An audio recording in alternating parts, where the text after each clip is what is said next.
இப்போ நம்ம electron affinity அப்படின்னா என்னன்னு பார்க்க போகிறோம். ஓகேவா? இப்போ நான் ஏ அப்படிங்கிற ஒரு ஆட்டம் இருக்கேன். அது எப்படி இருக்குன்னா கேசியஸ் ஸ்டேட்டில் இருக்குது.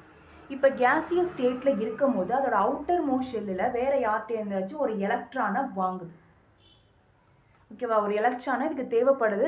இது வாங்கிடுச்சுன்னா இது ஸ்டேபிள் ஆகிடும். ஓகேவா? அப்போ ஒரு எலக்ட்ரானை வேறு யார்கிட்டேருந்து வாங்கி இது ஆனையான் அப்படிங்கிற ஸ்டேட்டுக்கு மாறுற போது ஓகேவா ரிலீஸ் ஆகக்கூடிய எனர்ஜிக்கு பேர் தான் என்ன அப்படின்னா எலக்ட்ரான் அஃபினிட்டி.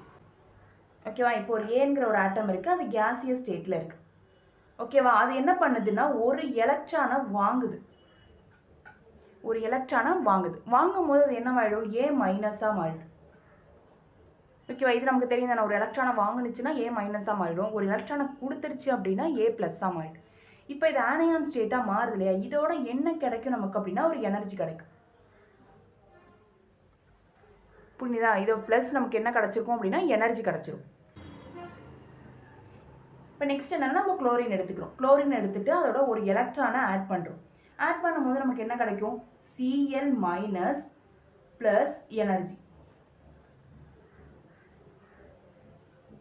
புரியுதா? அப்போ எலக்ட்ரான் அஃபினிட்டினா என்னன்னா ஒரு ஆட்டம் இருக்கும். அந்த ஆட்டத்தில் ஒரு எலக்ட்ரானை நீ கொடுத்தீங்க அதை எடுத்துக்குது அப்படின்னா ஓகேவா வாங்கிட்டு அது மைனஸாக மாறிடும். இன்னொன்று நமக்கு எனர்ஜியை ரிலீஸ் பண்ணிடும். ஓகேவா? இதே அயானிசேஷன் எனர்ஜினா என்ன? எலக்ட்ரானை நம்ம வெளியில் எடுக்கும் போது அது கேட்டையானா மாறிடும். இதுதான் இது ரெண்டுத்துக்கும் இடையில உள்ள டிஃப்ரென்ஸ். ஓகேவா? இதில் ஃபஸ்ட்டு ஸ்டேட்மெண்ட் ஒன்று பார்க்குறோம். அது என்னென்னா சைஸ். ஓகேவா? இப்போ சைஸ் எப்படி இருக்குன்னா, இப்போ சைஸ் சின்னதாக இருந்துச்சுன்னா எலக்ட்ரான் அஃபினிட்டி அதிகமாக இருக்கும். சைஸ் பெருசாக இருந்துச்சுன்னா அப்படியே மாறும். ஓகேவா? அப்போ என்ன இருக்குன்னா inversely proportional to electron affinity.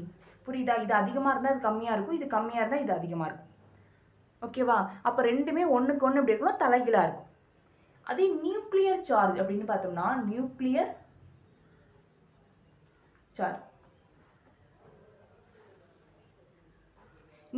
Charge அப்படிங்கிறது டைரக்ட்லி ப்ரொபோஷனலாக இருக்கும். டைரக்ட்லி ப்ரொபோஷனல்னா இது அதிகமானுச்சுன்னா இதுவும் அதிகமாகும், இது கம்மியானுச்சுன்னா இதுவும் கம்மியாயிடும். சரி, இங்கே இருக்குது அப்படின்னா இப்போ ஃபஸ்ட்டு ஷெல் எஸ் ஆர்பிட்டால் இருக்கு இல்லையா, அதில் கொண்டு போய் ஒரு எலக்ட்ரான் கொடுக்கணும், அது எடுத்துக்கணும் அப்படின்னா அது கொஞ்சம் கஷ்டமாக இருக்கும். ஏன்னா இங்கே வந்து இதோட பவர் வந்து இங்கே வரை இருக்கும். ஓகேவா? அதுதான் நியூக்ளியர் சார்ஜ். ஓகேவா? இப்போ இது ஈஸியாக நம்மளால் என்ன பண்ண முடியாது, கொடுக்க முடியாது. அதை தாண்டி அதை வாங்கணும். ஓகேவா? இப்போ தேர்டு ஒன்று என்ன பார்க்குறோம் அப்படின்னா நோபல் கேஸஸில் அது எப்படி இருக்கும்? எலக்ட்ரான் அஃபினிட்டி அப்படிங்கிறது நோபல் கேஸஸில் எப்படி இருக்கும்னா ஜீரோவாக இருக்கும். ஏன் நோபல் கேஸஸில் அப்படி இருக்குது அப்படின்னா அப்படிங்கிறது எப்படி இருக்கும்? கம்ப்ளீட்டாக ஃபில் ஆகிருக்கும். எஸ் ஆர்பிட்டாலாக இருக்கா, இப்போ ஹீலியமாக இருக்கா, அது கம்ப்ளீட்டாக ஃபில் ஆகிருக்கும். நெக்ஸ்ட்டு பி ஆர்பிட்டால் கம்ப்ளீட்டாக அந்த மாதிரி ஃபில் ஆகிருக்கிறதுனால S orbital P orbital mostly எப்படி இருக்கும்? நோபல் கேஸஸில் ஃபில் ஆகிருக்கும். ஃபில்லாக இருக்கிறதுனால எலக்ட்ரான் அஃபினிட்டி அப்படிங்கிறது ஜீரோவில் தான் இருக்கும்.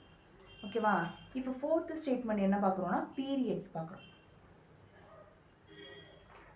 ஓகேவா? இப்போ பீரியட்ஸ் அப்படிங்கும்போது இப்படி ஞாபகம் வச்சுக்கலாம். ஓகேவா? இப்போ லித்தியம், பெர்லியம், போரான்லாம் இருக்கு இல்லையா, அதெல்லாம் எப்படி இருக்கும்?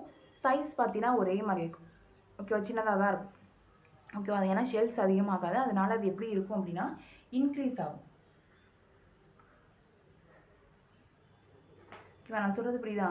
எதனால பீரியட்ஸில் இன்க்ரீஸ் ஆகும்னா, இப்போ இங்கே பார்த்தோம் இல்லையா, இப்போ சைஸ் சின்னதாகிட்டே இருந்துச்சு அப்படின்னா எலக்ட்ரான் அஃபினிட்டி இன்க்ரீஸ் ஆகும்.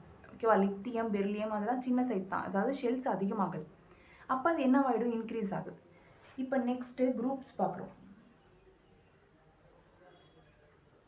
குரூப்ஸில் டிக்ரீஸ் ஆகும். ஏன் டிக்ரீஸ் ஆகும் அப்படின்னா இப்போ லித்தியம், சோடியம், பொட்டாசியம் அப்படின்னு நம்ம போயிட்டே இருந்தோம்னா லித்தியத்தை காட்டிலும் சோடியம் பெருசாக இருக்கும். ஓகேவா? அப்போ சைஸ் அதிகமாக இருந்துச்சுன்னா எலக்ட்ரான் அஃபினிட்டி அப்படிங்கிறது குறைஞ்சிடும். இதெல்லாம் எதுக்கு அப்படின்னா குரூப்ஸ்லேயும் பீரியட்ஸ்லேயும். ஓகேவா?